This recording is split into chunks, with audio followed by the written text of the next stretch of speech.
estudiando varios versículos y sin duda la Biblia, la palabra de Dios, es un libro lleno de esperanzas, donde encontré cómo el rey David en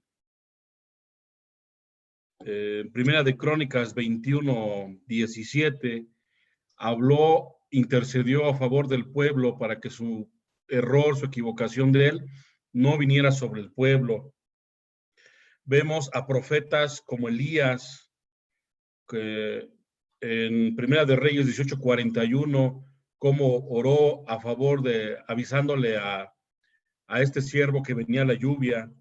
Vemos al sacerdote que le avisó a Urías en Segunda de Crónicas 34:20, avisándole lo que le venía, y este hombre volteó y se humilló delante del Señor, y vemos cómo el intercesor puede hacer que tocar el corazón de Dios y que cambien las circunstancias. Podemos ver la iglesia de los Hechos en Hechos 5:12, cómo oraron para que Pedro fuera librado de la cárcel, y Santiago 5:14, cómo Santiago oraba por los enfermos y eran sanados. ¿Por qué citar todos estos ejemplos? El tema de hoy se llama ¿hasta dónde puede llegar la oración de un intercesor? Muchas veces cuando no tenemos ideas, cuando llega la gente y nos pide oración, vemos claramente por Pedro, podemos pedir por gente que salga milagrosamente de la cárcel, ver sanidades, escuchar las noticias que David Páramo dice que vamos bien, que no es como esperaba, y vemos el resultado de cómo hemos orado todas las noches por la economía. Es impactante cómo Dios en verdad nos oye, Él inclina su oído a nosotros y hasta dónde podemos alcanzar las oraciones. Entonces, por eso es importante encontrar ejemplos en la Biblia.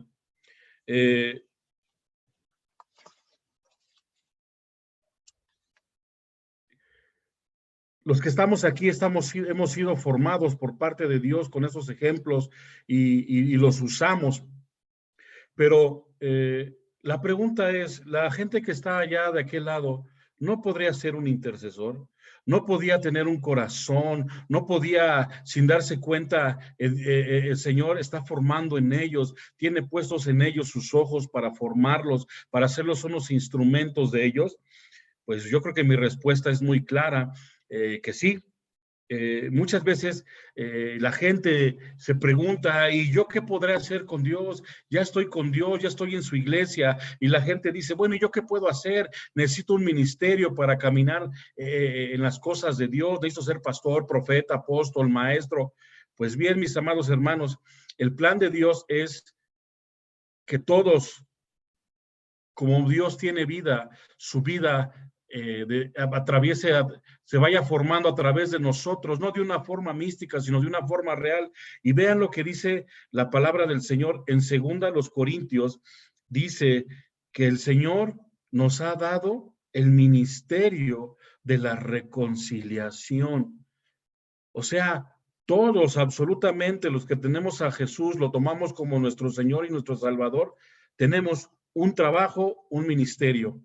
Así como Cristo se reconcilió con nosotros reconciliar a todos los seres humanos con Él. Y por eso estas herramientas de que, lógicamente, esos humanos que Dios quiere reconciliarse con ellos, van a tener problemas, asuntos, y es un buen momento para mostrar en nuestras oraciones y en intercesión que Dios les haga el milagro, se muestre a sus vidas. Y por eso 1 Timoteo 3:15 dice que la iglesia del Dios vivo es la columna y sostén de la verdad. Hoy más que nunca, la iglesia necesita despertar esos intercesores para que cumplamos esto. Yo escuché algo de un hombre de Dios que me impactó en estos días. El autor es A.W. Thompson y dice así: un mundo angustiado necesita una iglesia que no esté asustada. Yo creo que es el momento que esos hombres, Dios mandó a 10 a ver a cómo estaba el terreno y solo 2 regresaron con buenas noticias. Y yo creo que muchos de los que estamos aquí vemos las cosas de un modo diferente. Unos ven crisis, unos ven calamidad, unos ven cosas diferentes, pero nosotros vemos una oportunidad para que la iglesia sea lo que dice la palabra, este baluarte y amor de la verdad, donde podemos decirle a la gente que aún a pesar en medio de la pandemia, tenemos un Dios poderoso que puede ayudar de un modo sobrenatural a toda situación. Dice la palabra que para el que cree, todo es posible. Y nosotros que creemos la palabra del Señor, creemos que para Dios no hay nada imposible. Él daba la vista a los ciegos, Él daba al cojo, le daba pies, Él resucitaba muertos. Y por eso es importante citar estos ejemplos para ver hasta dónde puede llegar nuestras oraciones de intercesión, de ponernos en medio delante de Dios a petición de otro, y en verdad creerlo, porque para nuestro Dios no hay nada imposible.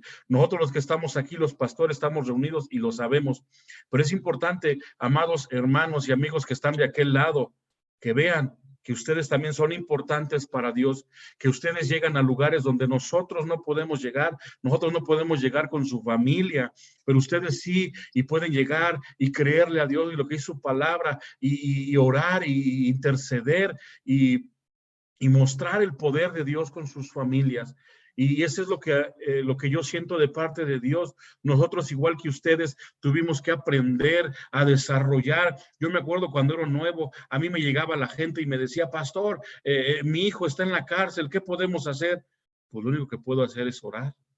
Y Dios, he aprendido en ese lapso de 8 meses a año y medio, hemos visto no 1, ni 2, ni 3, varios milagros, y Dios intercediendo hace los milagros, echa las sentencias atrás y en el proceso ni siquiera pasan al COC, son liberados. Entonces, en verdad nuestro Dios es poderoso. Él puede dar apertura de cárceles, a dar libertad a los cautivos, pero es importante que lo creamos, porque los milagros empiezan en el corazón del creyente, y para el que cree, todo le es posible. Y en eso quiero orar en esta noche, para todos aquellos hermanos que están de aquel lado. Yo creo que no es una casualidad que en esta noche estés tú aquí oyendo. Quizás no te has dado cuenta que Dios te está preparando, no nomás para que ores, no nomás para que saques tus citas, tu lista de peticiones, sino porque Dios te quiere llevar más allá. Quizás Dios, tú no sabes, pero Dios ha visto en ti un corazón de intercesor, de no nomás orar por tus peticiones, sino pedir a favor de otros. Y hoy es el tiempo donde oremos por nuestras familias y que se muestre el poder de Dios, las sanidades, lo que Dios quiera hacer. Hemos orado para que Dios nos dé su directiva y las cosas empiezan a suceder. Pues vamos a orar. Padre, rogamos que lo que nos has dado a nosotros también sea impartido para la gente que está de aquel lado, Señor. Esa capacidad, porque tú al que llamas lo capacitas. Esta capacidad que tenemos nos la has dado tú, y te pedimos sea impartida en la gente que está de aquel lado, en todo aquel hermano que es nuevo en el evangelio, que vea que tú estás con él y que tú lo has llamado, no nomás para estar sentado en una banca en una iglesia, sino porque tú lo vas a capacitar y lo has llamado a alcanzar al de la tienda, al de las tortillas, a su familia, Señor. Muestra tu poder en sus vidas, Señor. Y en esta noche nosotros intercedemos por ellos para que tu poder, tu favor, tu gracia sobreabunde más que el pecado, y tu gracia en esta noche empiece a fluir a sus vidas. En el precioso nombre de Cristo Jesús te lo